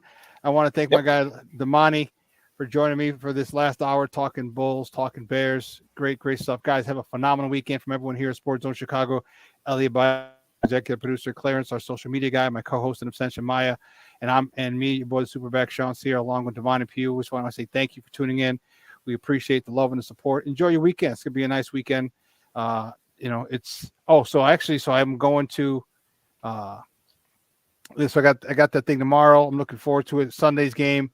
And there's a slight chance I should be hitting the Lauryn Hill and Fuji's concert Saturday as well. So when I get back from the football game, so make a lot of time, like keep your day open because Lauryn Hill will come 3 hours late. Just open your whole day up, Shawn. Good. I mean, I could take my time getting back from Wisconsin. That's cool. That's cool. You're gonna definitely have time. Thanks, L Boogie. Good looking out. Right. So it's Lauryn Hill and the Fugees. So man, that's what's up. Yeah. So I'm still not sure yet. It's looking good, but I'll find out. If not tonight, then tomorrow. So good weekend for me, guys. Enjoy the weekend with family, friends, loved ones. Remember, tomorrow is not promised to anybody. Please enjoy the time you have with those people you care deeply about. All right, because it could all end in a second. And with that, guys, have a phenomenal week. Make sure you tune in. Stay here. 12:15, Second City Sports with Lakina McGee and Sydney Brown. They're gonna take you on a 2-hour tour, and then again tomorrow. Don't forget, like Lucky just said, 11 a.m. to 1 p.m. SmokeFellas, the Humidor podcast, Sports and Cigars. They will be on another 2 hours. Man, you might bust aside laughing your ass off. It is just straight. It's real. That's probably the best way I could put it. Just 3 or 4 guys talking sports, real stuff we've been doing since we've been in high school, if not sooner. So make sure you tune in. It's going to be a phenomenal weekend for Sports Zone Chicago, and enjoy it. And guess what, folks? We are out. Have a good one. Deuces.